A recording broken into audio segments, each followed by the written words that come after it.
Baik, kita nak tengok pula apa yang disebutkan oleh ulama dan apa yang digariskan oleh Al-Quran dan juga hadis Nabi sallallahu alaihi wasallam, macam mana cara untuk kita berbakti kepada ibu bapa.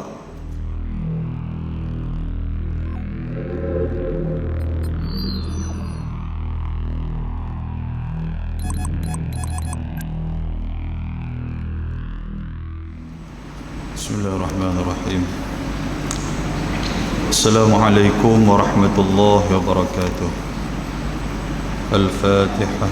A'udzubillahi minasyaitonir rajim. Bismillahirrahmanirrahim. Alhamdulillahi rabbil alamin, arrahmanir rahim, maliki yaumiddin. Iyyaka na'budu wa iyyaka nasta'in, ihdinas siratal mustaqim. Siratal ladzina an'amta 'alaihim ghairil maghdubi 'alaihim waladdallin. Amin. Alhamdulillahilladzi hadana lihadza wa ma kunna linahtadiya laula an hadana Allah. Asyhadu an la ilaha illallah wahdahu la syarika lah. Wa asyhadu anna Muhammadan 'abduhu wa rasuluh. Allahumma salli ala sayyidina Muhammad wa ala alihi wa sahbihi wa man tabi'ahum bi ihsanin ila yaumiddin, amma ba'd. Rabbi shrah li sadri wa yassir li amri wahlul 'uqdatam min lisani yafqahu qawli. Subhanaka la 'ilma lana illa ma 'allamtana innaka antal alimul hakim. La hawla wa la quwwata illa billahil aliyyil azim. Muslimin dan muslimat, tuan-tuan dan puan-puan dirahmati oleh Allah Subhanahu wa taala. Di dalam surah Al-Ahzab ayat yang ke-58, Allah Subhanahu wa taala berfirman, a'udzubillahi minasyaitonir rajim. Walladzina yu'dzunal mu'minina wal mu'minati bighairi maktasabu faqad ihtamalu buhtanan wa ithman mubina. Firman Allah Subhanahu wa taala dalam surah Al-Ahzab ayat yang ke-58, dan orang-orang yang mengganggu serta menyakiti orang-orang lelaki yang beriman dan menyakiti orang-orang perempuan yang beriman, sama ada dengan perkataan ataupun dengan perbuatan yang tidak tepat dengan sesuatu kesalahan yang dilakukannya, maka sesungguhnya mereka telah memikul kesalahan menuduh secara dusta dan berbuat dusta yang amat nyata. Dalam surah Al-Ahzab ayat 58 ni, Allah Subhanahu wa taala dia peringat kita bahawasanya kita ni selalu nak kena jaga dengan mulut dan juga perbuatan kita yang boleh menyakiti orang. Agama Islam dia macam tu. Dia nak suruh kita ni hidup dalam keadaan aman sentosa. Apatah lagi kita hidup dalam keadaan mempunyai masyarakat di sekeliling. Maka Tuhan sekali-kali tidak dapat menerima perangai ataupun sifat yang ada dalam diri kita yang suka duk kacau orang, duk bagi sakit hati orang. Apatah lagi kita duk pergi buka aib dan keburukan orang. Maka ayat ni jelas Allah Ta'ala cerita kepada kita, kalau kita duk buat macam tu, maknanya kita telah memikul yakni kesalahan yang cukup besar, iaitulah melakukan perkara yang boleh mendatangkan kemurkaan daripada Allah Subhanahu wa taala. Dalam sebuah hadis riwayat daripada Muawiyah radhiyallahu anhu, kata dia, sami'tu Rasulullah sallallahu alaihi wasallam yaqul, innaka inittaba'ta auratin nasi afsadtahum aw kitta an tufsidahum aw kama qala. Hadis sahih rawahu Abu Dawud. Muawiyah, seorang sahabat Nabi, Dia kata, aku dengar Nabi SAW bersabda, barang siapa yang suka duk pi cari keburukan orang, barang siapa yang suka duk pi buka aib orang, duk seronok dengar cerita tentang kelemahan ataupun keburukan orang, Nabi kata sesungguhnya orang itu telah merosakkannya. Maknanya yang pertama, kita dah buka aib orang sampai orang lain tak boleh tahu tentang cerita dia, tentang keburukan dia, kita telah merosakkan dia. Satu. Dan syarah kepada hadis ni, dia nak abang kata yang kedua, kita bukan hanya merosakkan dia, tetapi kita merosakkan diri kita. Apabila kita buka aib orang, maka akan timbul sifat benci dan juga pandang buruk orang semua terhadap dia. Orang tak kenal dia, orang tak tahu keburukan, orang tak tahu aib yang ada pada diri dia.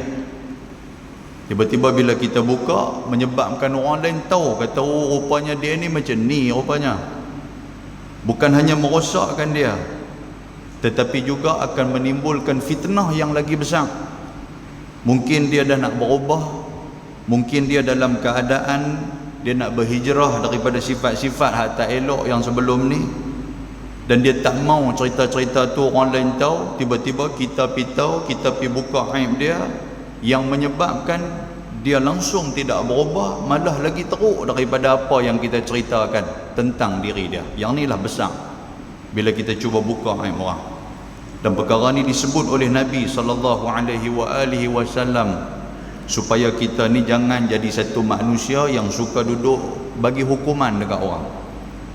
Soal baik, soal tidak baik, itu pada pandangan Allah Subhanahu Wa Taala. Yang pastinya kita manusia ni tuan-tuan sekalian, kita haruslah menutup keaiban dan keburukan orang lain. Kerana apabila kita tutup keburukan dan keaiban orang lain, Allah Ta'ala juga akan menutup aib dan juga keburukan kita. Perkara ini juga disebutkan dalam sebuah hadis riwayat daripada Barzah Al-Aslami radhiyallahu anhu. Kata dia, Nabi SAW bersabda, ya ma'syar man amana bilisanihi wa lam yadkhulil imanu qalbah, la taghtabul muslimin wa la tattabi'u awratihim, fa innahu man ittaba'a awratihim yattaba'illahu awratah, wa man yattabi'illahu awratahu yafdahu fi baitihi, atau kama qala, hadis sahih rawahu Abu Daud. Abi Barzah Al-Aslami radhiyallahu anhu, dia kata Nabi SAW selalu duk pesan kepada kami, dan Nabi duk pesan tu dalam keadaan Nabi bagi pesanan yang umum. Maknanya Nabi tak jumpa seorang-seorang, tapi Nabi bagi dalam keadaan umum, semua orang boleh tahu. Apa pesanan Nabi SAW dalam hadis ni?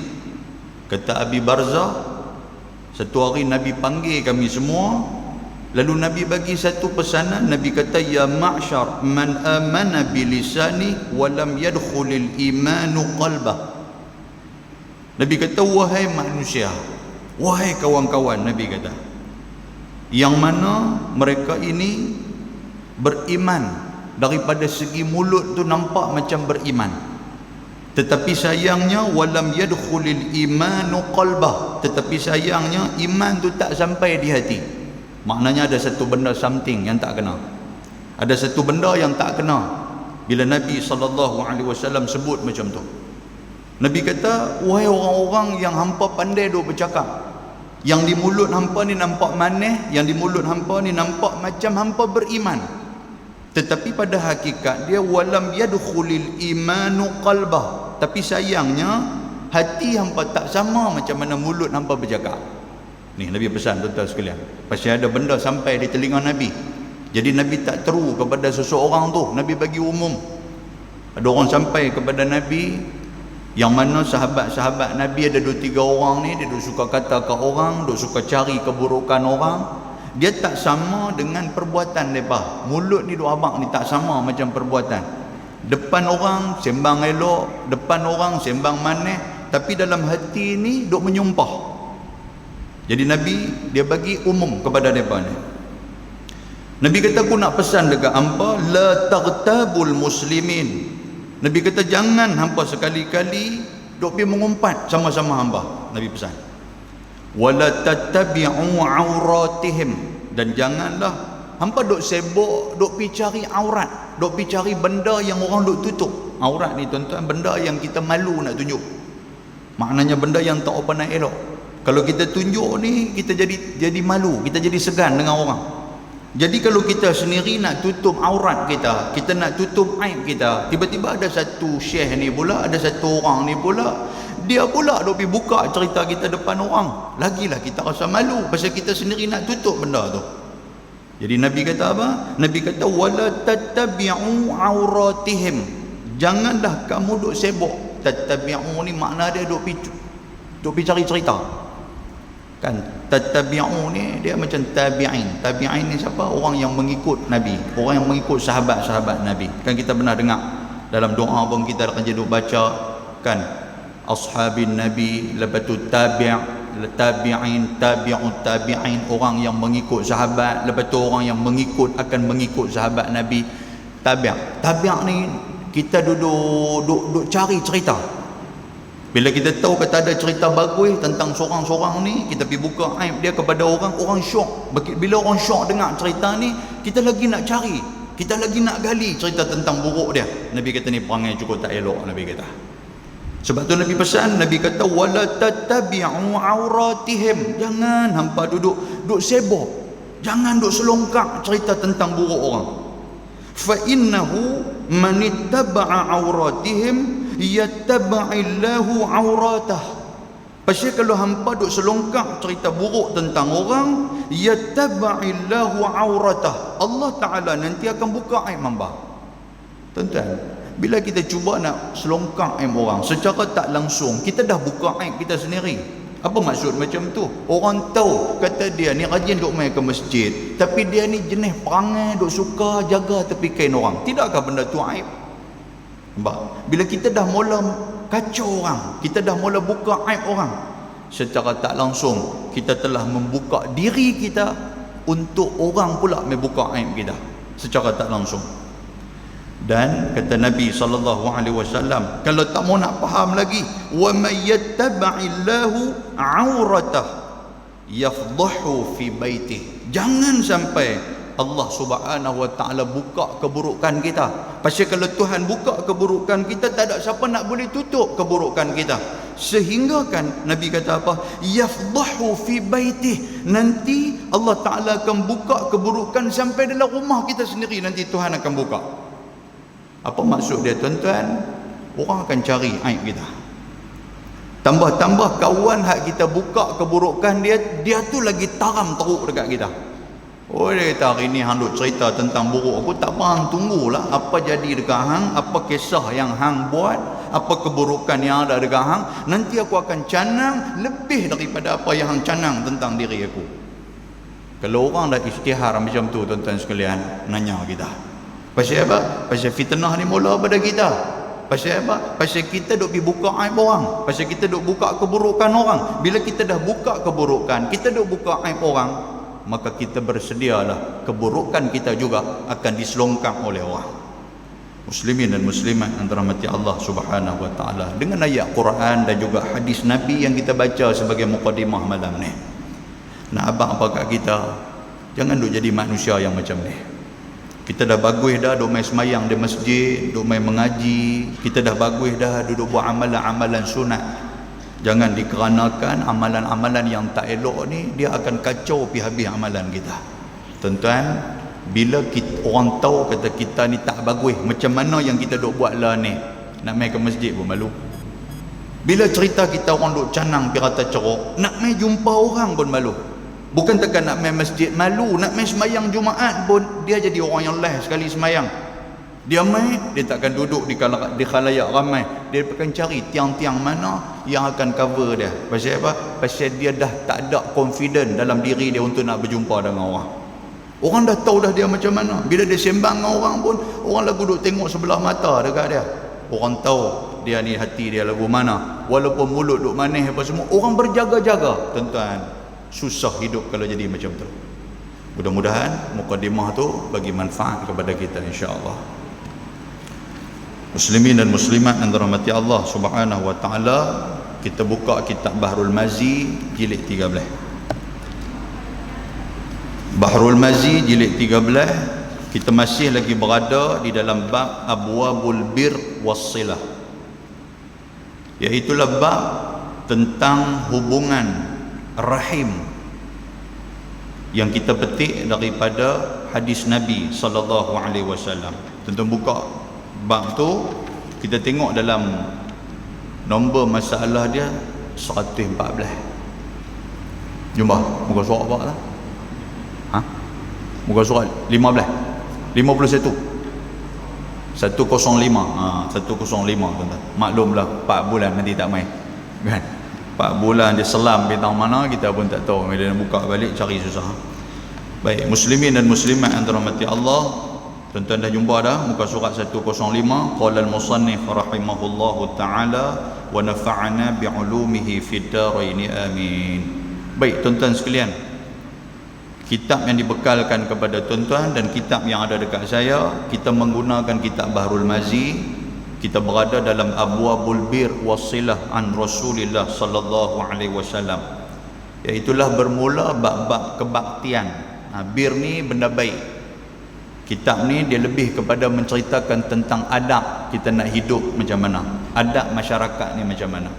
Tuan-tuan, benda adab ni benda yang kena mengaji dan benda yang nak kena kita tengok daripada segi pengalaman kita. Kadang-kadang orang yang ada ilmu belum tentu ada adab. Kadang-kadang orang kita nampak bagus tapi adab tak ada, tuan-tuan sekalian. Jadi adab ni dia kena mengaji. Adab dia kena mengaji satu. Yang kedua, dia kena banyak berkawan. Bila kena banyak berkawan dengan orang-orang hak bagus, dia nanti akan jadi bagus.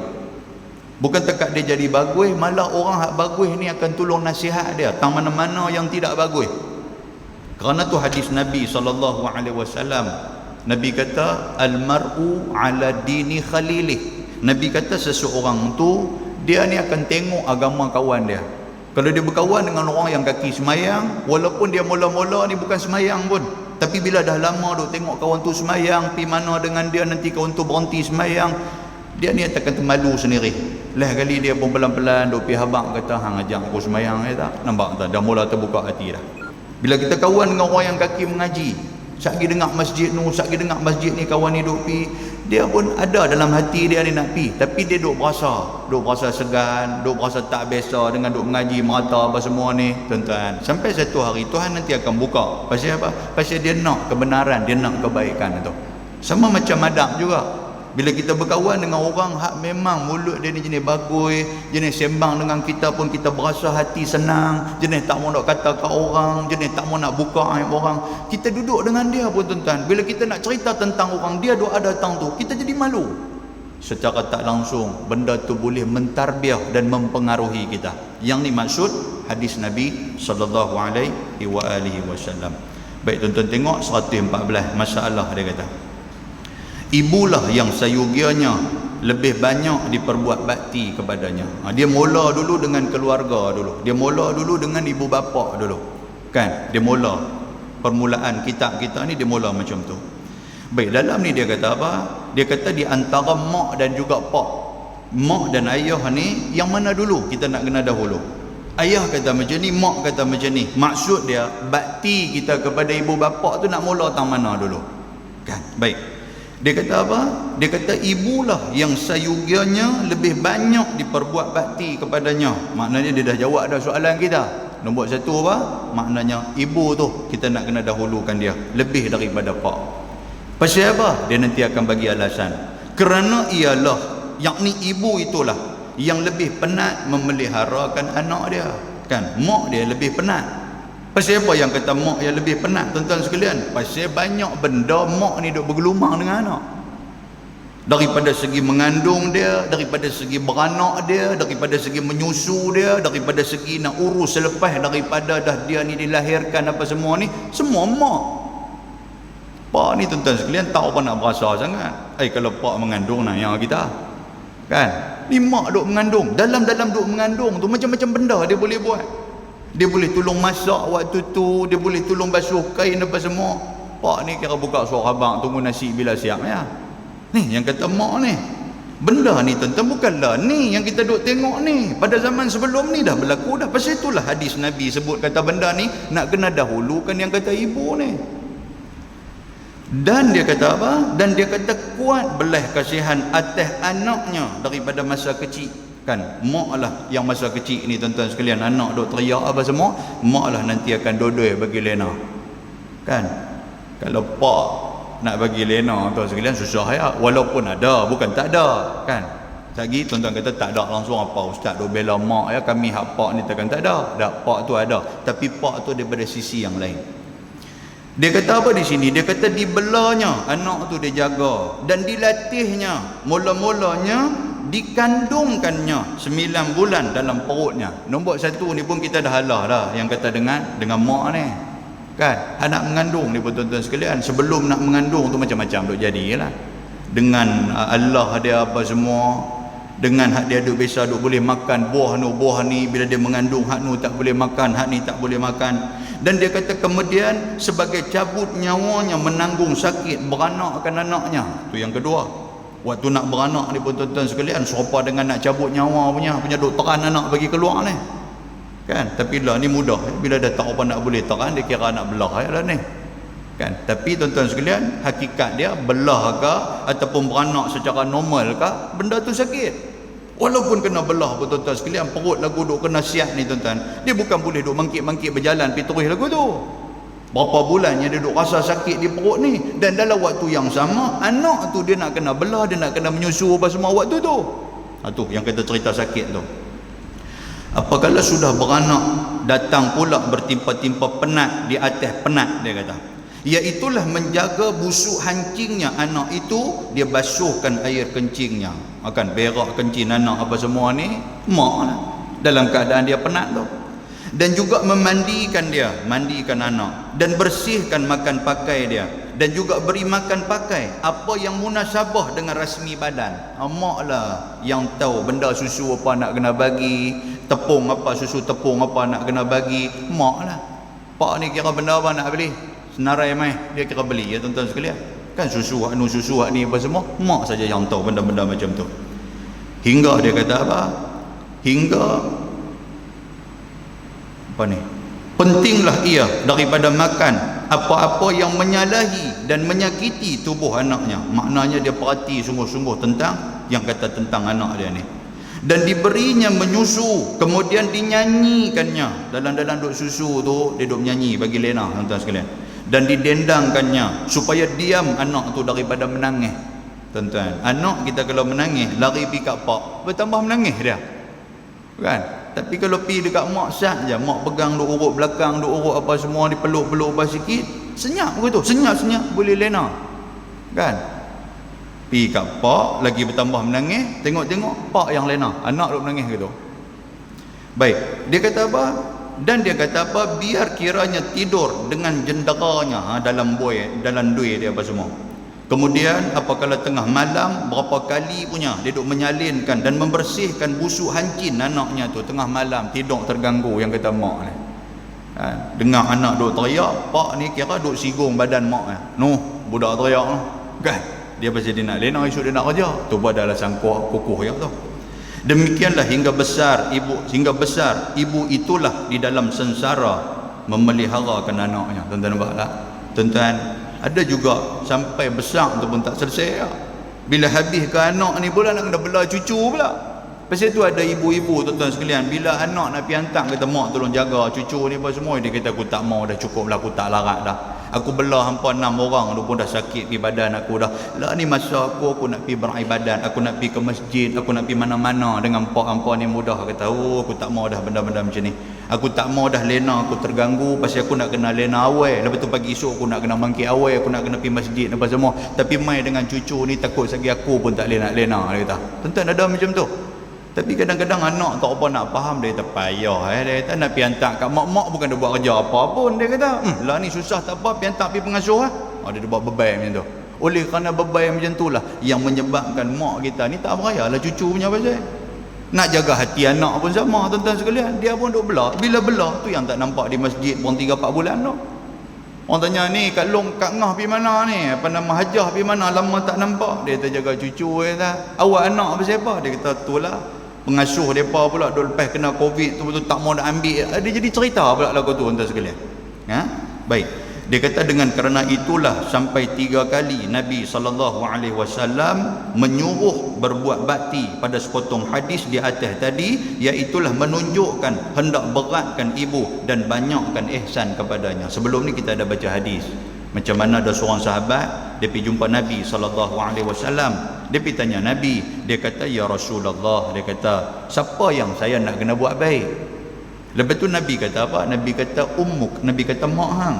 Lepas tu dia tanya lagi, dia kata summa man. Lepas tu siapa dia pula ya Rasulullah? Nabi kata mak hang. Lepas tu dia tanya lagi ketiga, Nabi kata mak hang juga. Maknanya 3 kali Nabi duk sebut macam tu kepada dia. Jadi itulah kepada hadis Nabi yang mendasarkan benda yang kita baca.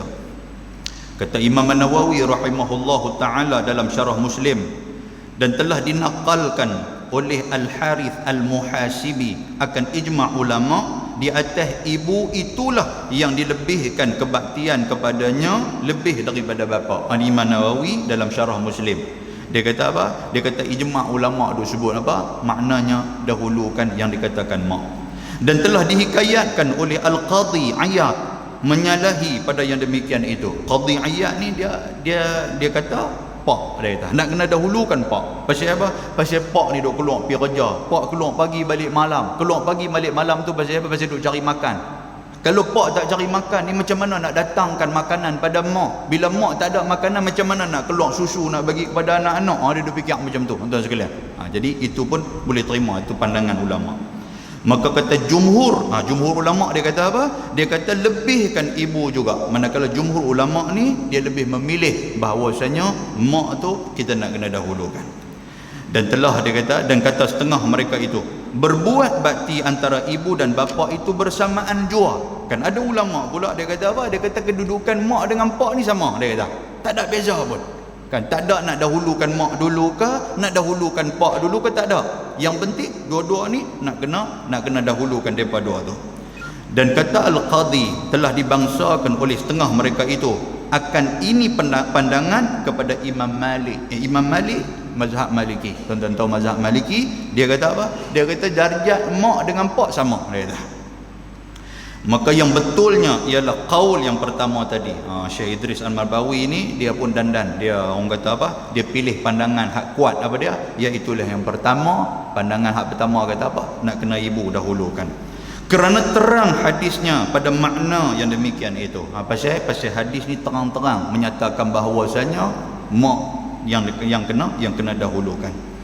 Kemudian qala, dia kata Nabi SAW, qala qultu thumma man?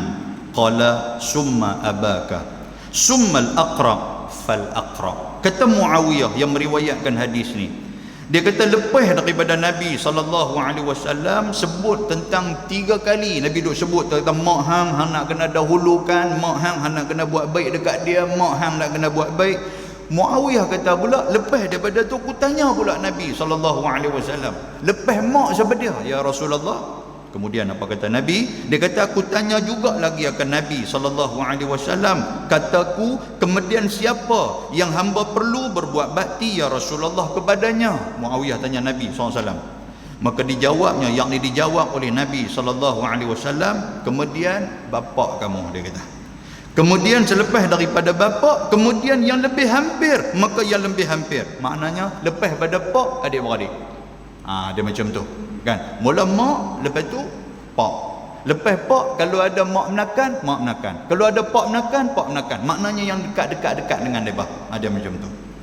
Baik, kata Abu Isa At-Tirmizi, dan pada bab ini ada riwayat daripada Abi Hurairah dan Abdullah ibnu Umar dan Aisyah dan Abi Darda. Dan katanya lagi, dan ini hadis hasan lagi sahih. Makna dia hadis ni apa tuan-tuan? Hadis sahih. Kan hadis sahih tuan-tuan, yang mendahulukan ibu ni daripada pak. Bukan masalah dia hari bapa jarang disambut kan, macam tu kan. Baru ni hari ibu kan sekalian. Bukan masalah tu, masalah dia apa? Masalah dia hadis Nabi terang-terang jelas macam tu dekat kita. Baik, 115 masalah. Berbuat bakti kepada dua ibu bapa itu bagaimana? Kita nak tengok buat bakti kat depa ni macam mana. Ada orang tak erti tuan sekalian. Bukan tak erti, dia jadi biasa. Kan dia lebih mendahulukan kawan-kawan daripada mak pak. Ada macam tu. Mak pak minta tolong ni, dia bukan nak tolong sangat, dia kata tak apa kot. Pak dia kata aku demam, dia kata ni hang bawa aku pergi hospital kan. Dia kata tunggu sikit hari kot, dia kata sehari dua lagi kebah lah demam tu, dia pergi betul kat pak dia. Tapi kalau kawan dia dua abang kata aku tak larat, aku sakit perut lah apa semua, jom kita pergi hospital tu. Tu yang kata dengan kawan-kawan tu. Pasal apa tuan-tuan sekalian? Pasal hadis Nabi dia habaq macam tu. Nabi kata, ada hadis Nabi cerita tentang akhir zaman ni. Nabi kata akhir zaman jaga elok pasal anak-anak ni kadang-kadang wa'aqa ummuh, anak ni dengan mak ni dia buat lebih kurang, dengan pak ni dia langsung tak peduli. Wabarra sadiqah, tetapi dia dengan kawan-kawan dia cukup baik. Kadang-kadang mak pak pun tak tahu cerita tentang anak kita sendiri ni. Yang kita tahu daripada mana? Daripada kawan. Kan jumpa kawan kata dia kata makcik, dia jumpa di market ke apa ke, makcik apa Din apa abang? Dia tanya Din, awak pasal apa Din? Kata kemarin demam apa semua. Tak tahu dia tak abang apa aku buat makcik. Tak nampak tak? Kan dia jadi segan macam mana nak abang ke mak pak tu. Dia lebih suka abang kepada kawan-kawan, dia suka abang kepada taulan-taulan dia ni, benda-benda hak macam tu. Mak pak ni pun kadang-kadang tak tahu pun apa yang jadi kepada anak dia. Baik, kita nak tengok pula apa yang disebutkan oleh ulama dan apa yang digariskan oleh Al-Quran dan juga hadis Nabi SAW, macam mana cara untuk kita berbakti kepada ibu bapa. Dia kata adalah berbuat bakti kepada dua ibu bapa itu banyak macamnya. Dia kata banyak macam-macam cara kita boleh buat bakti dekat mereka, boleh taat kepada mereka. Dan perkara tu sudah pastilah tersebut di dalam Al-Quran dan juga hadis Nabi SAW. Satu daripadanya adalah firman Allah Subhanahu wa taala, wa qada rabbuka alla ta'budu illa iyyah wa bil walidaini ihsana. Artinya, dan telah disuruh oleh Tuhanmu akan jangan kamu sembah dengan sebenar-benarnya melainkan akan dirinya, akan Allah Subhanahu wa taala. Nombor satu tuan-tuan sekalian, Tuhan abang kat kita, Tuhan kata apa? Hampa nak sembah, jangan sembah yang lain selain daripada aku. Nombor satu, pegang elok tu. Dan dia kata, maka jikalau engkau sembah lain daripadanya, nescaya menjadi kafir kamu, maka kekal kamu di dalam api neraka Allah Ta'ala selama-lamanya. Dan disuruhnya kamu berbuat baik dengan dua ibu bapa.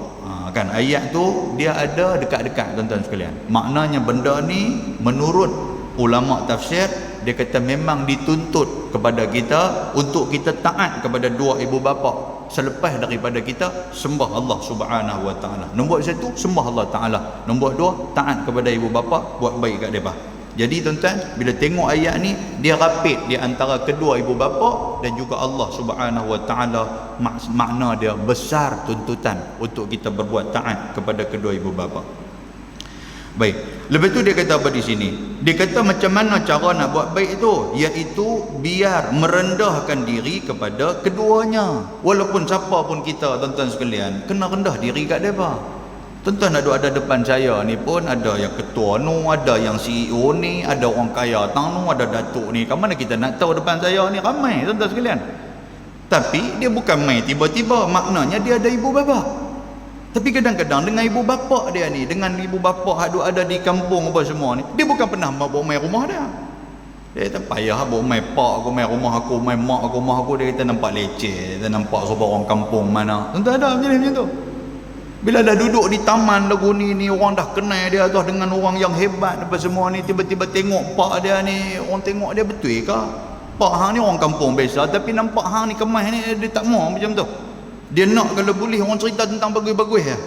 Tambah pula pak dia ni pula jenis main ni akan bawa tu benda-benda apa di kampung tu, ulam-ulam apa nanti pak dia nanti bawa, buah cempedak ke apa kalau ada masak pak dia nanti bawa pula dalam kambik baja tuan-tuan sekalian, sambil duk tanggung di badan. Mai ke masjid pula duk tanya ada kenal dak anak saya apa semua, dia kata siapa dia, nama dia dengar macam nama datuk tu. Dia kata pak datuk tu ke? Dia tak tahu pun kata anak aku dapat Datuk. Kita pun telefon. Ni Datuk ni, ayah Datuk ni main masjid ni. Dia dengar-dengar. Dia kata orang tua ni buat dah. Dia begitu tuan sekalian. Aku duk pesan dah dekat dia ni, tak usah duk main lah. Kalau dia nak apa-apa, dia telefon aku balik rumah lah, pergi ambil. Ada. Dia nak menyembunyikan identiti dia, susur galur daripada mana keturunan dia main. Hak jenis macam ni tuan-tuan sekalian. Allahu Akbar. Kan? Hak ni kita duk sama-sama berkawan ni menggelan kalau ada perangai-perangai yang macam ni. Dia kata jangan bongkak. Jangan congkak, maknanya jangan bongkak, jangan sombong. Dan jangan mengangkat muka di hadapannya, biar berhalus dan manis tutur kata dengan keduanya itu. Kita berhenti azan dulu kan? Dah terus ya.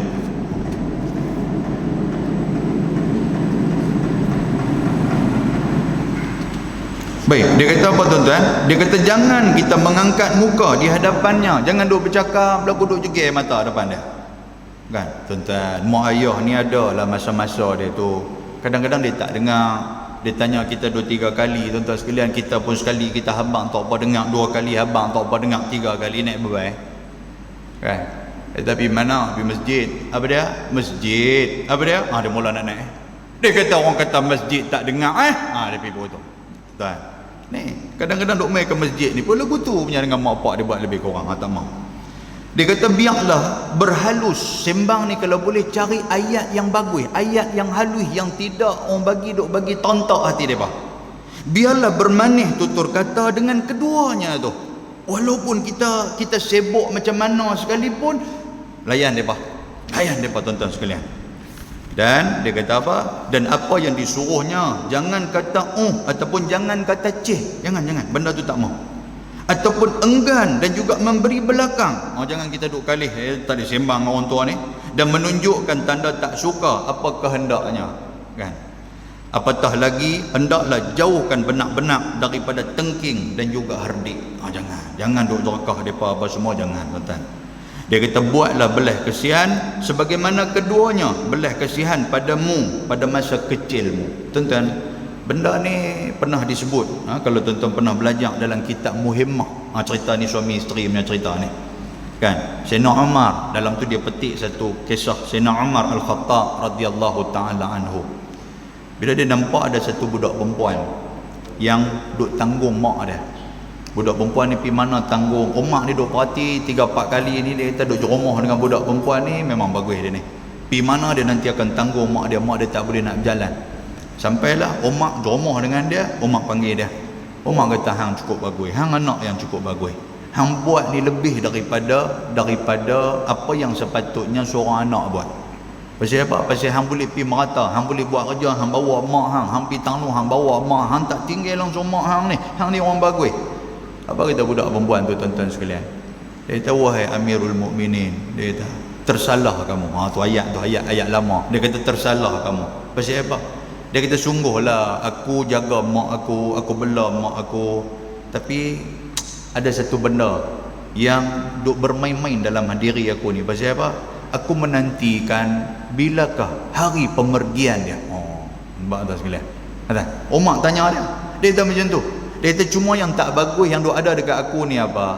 Dalam aku duk bela dia apa semua ni, sungguhlah aku tak kata apa pun dekat dia. Aku tak pernah duk bagi terentak hati dia pun. Dia nak apa aku bagi. Aku jaga dia betul-betul. Tapi tak syok ni dalam hati duk main ni. Sampai bila aku nak tanggung penderitaan ni? Ayat tu dia duk main.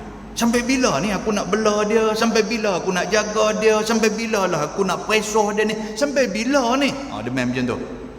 Ada tak ada tuan-tuan perangai macam ni dekat kita? Ada. Mak boleh jaga 6 orang anak, tapi 6 orang anak belum tentu boleh jaga seorang mak, kan?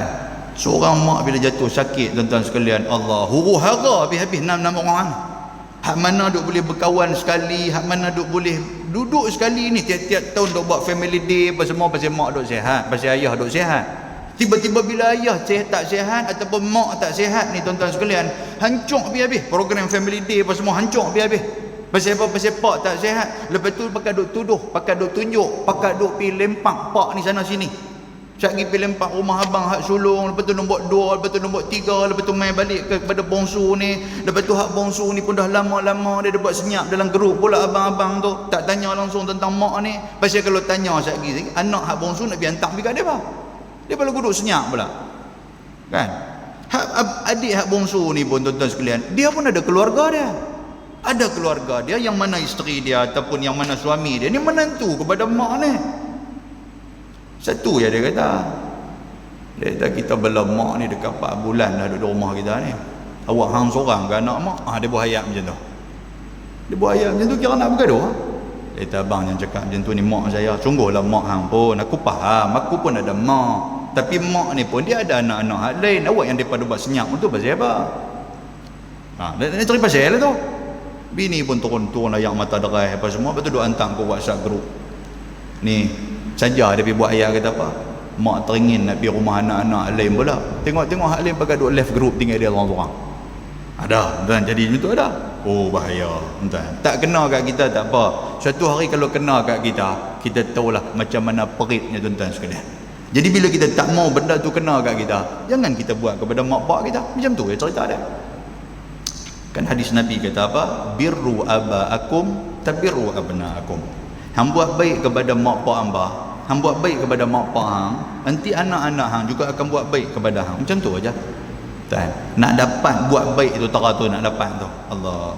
Pasal tu kita dalam semayang Nabi SAW duk pesan dekat kita. Nabi kata sebelum bagi salam yang terakhir,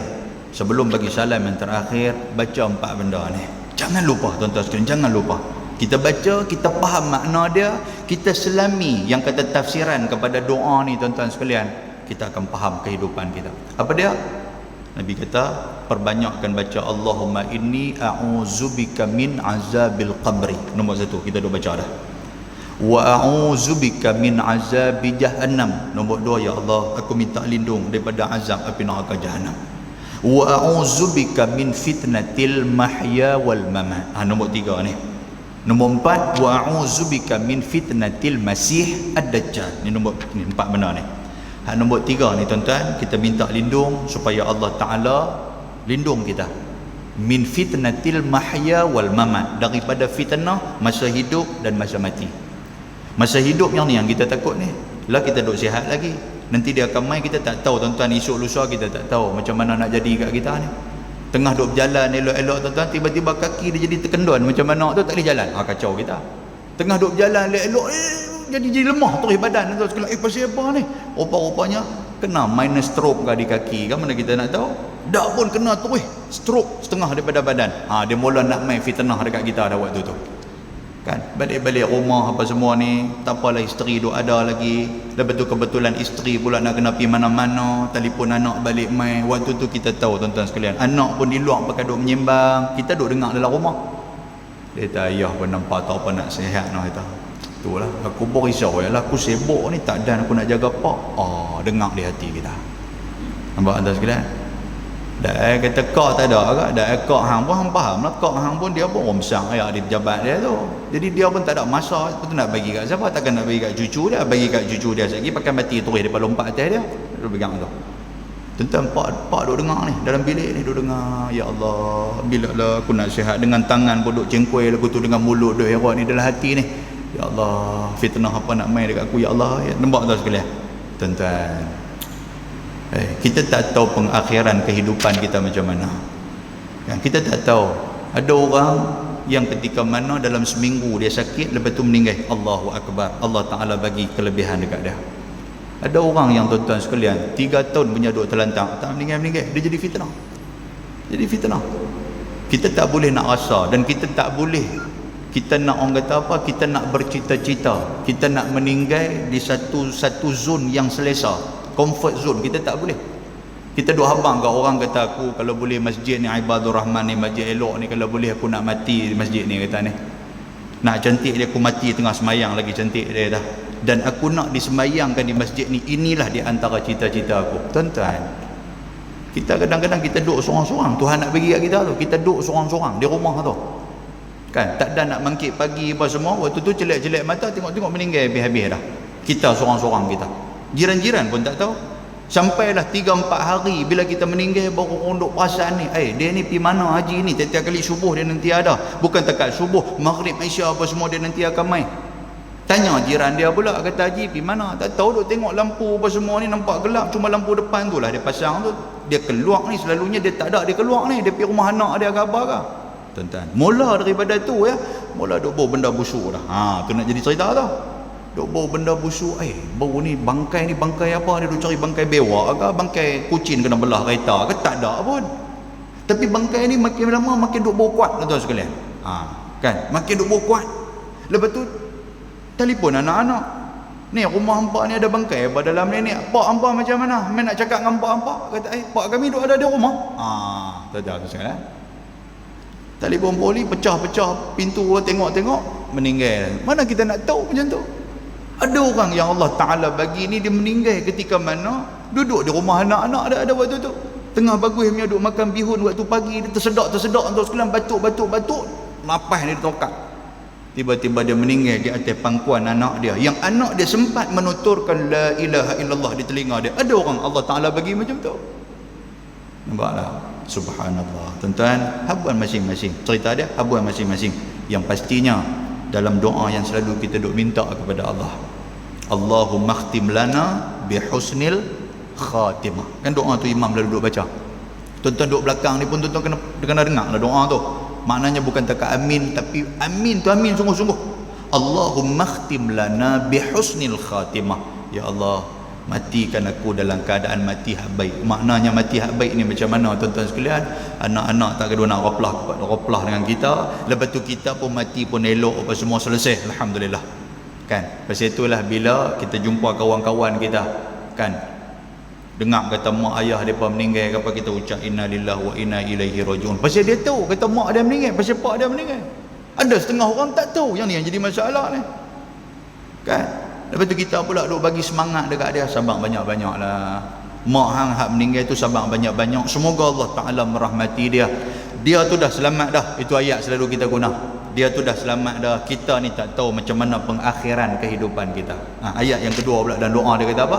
Wala takhtim lana, kan, bisu'il khatimah. Janganlah engkau matikan kami ya Allah dalam keadaan mati yang tak apa nak cantik. Kita tak mau.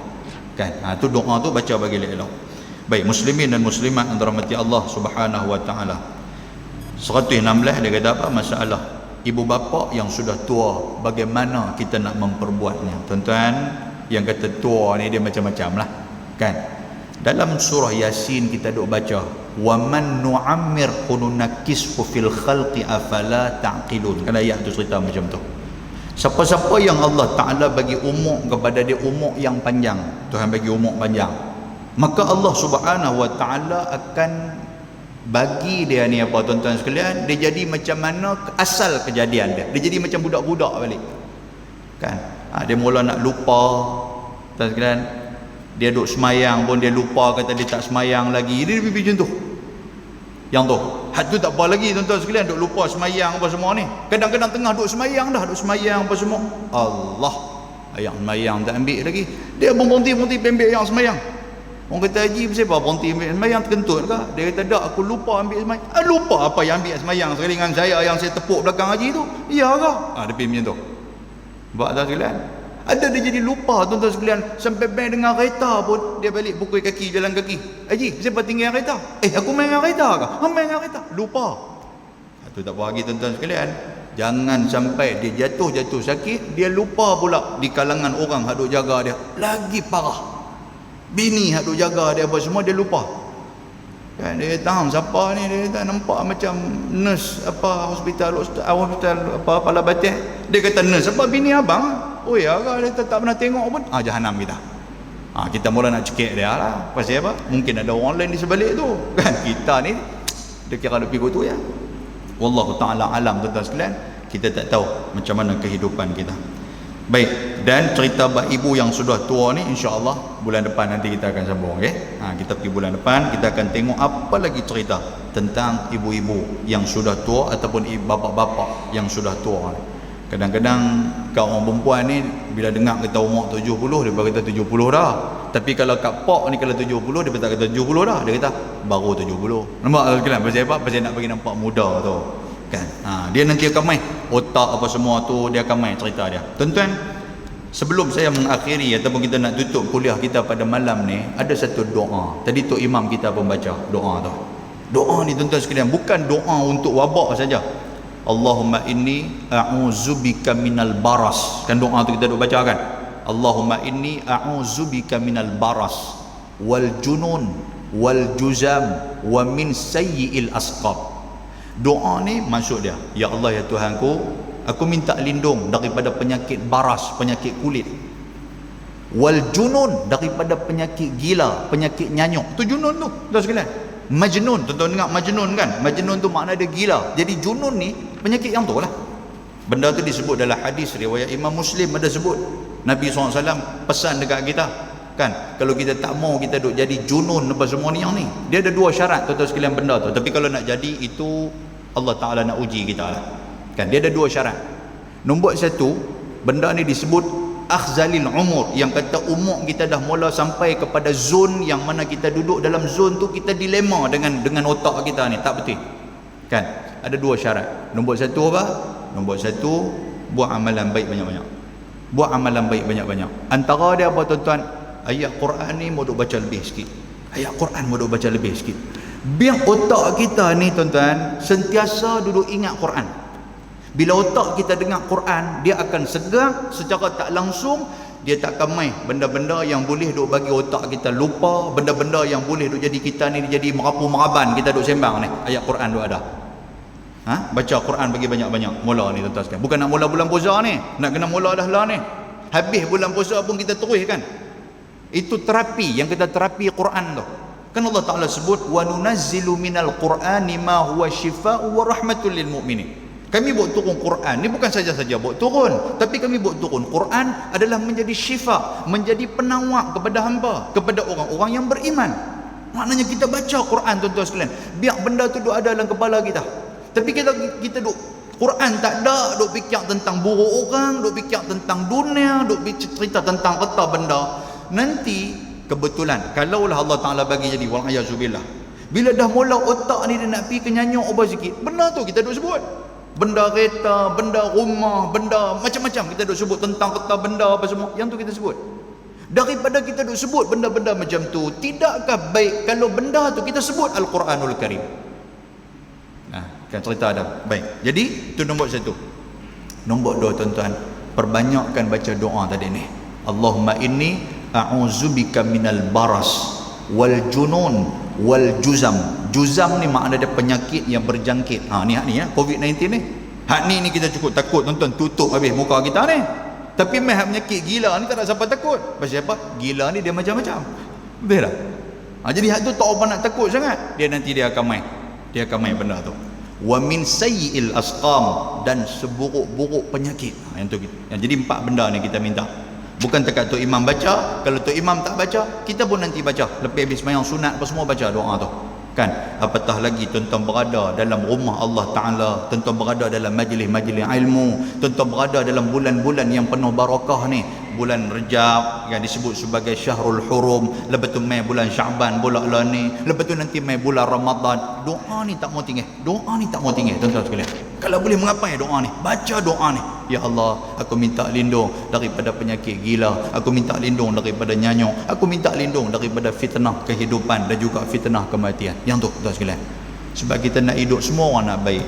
Kita nak hidup semua orang nak kehidupan kita berakhir dengan kebaikan. Tak ada siapa pun yang mau kehidupan dia berakhir dengan tak elok. Tak ada siapa pun mau. Tak ada siapa pun mau. Jadi bila dah tak ada siapa pun mau, siapa yang akan menentukan kehidupan kita? Allah Subhanahu Wa Ta'ala.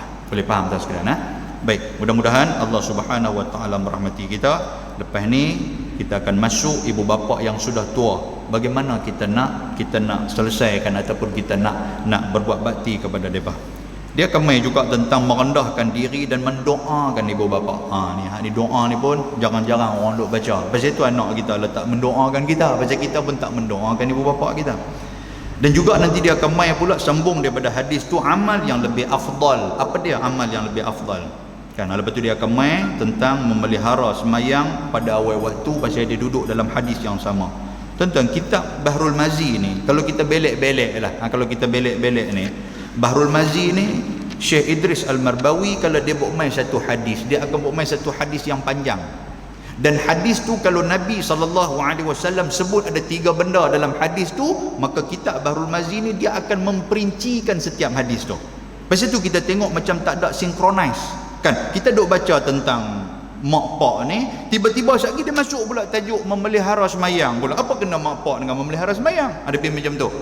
Dia nak abang-abang cara belajar dia, cara kita baca hadis ni macam mana, iaitulah mula dia cerita tentang mak pak, lepas tu ada sahabat Nabi duk tanya amalan apa paling utama, Nabi kata semayang awal waktu. Lepas tu dia tanya apa lagi amalan yang paling utama, lepas tu dia main cerita tentang mak pak. Jadi huraian kepada hadis tu lah yang menyebabkan banyak syarah-syarah dia yang seolah-olah tidak tersusun dalam kitab hadis apa nama kitab Bahrul Mazi ni. Itu cara dia tuan-tuan sekalian untuk kita nak faham. Mudah-mudahan Allah Subhanahu wa taala merahmati kita insya-Allah.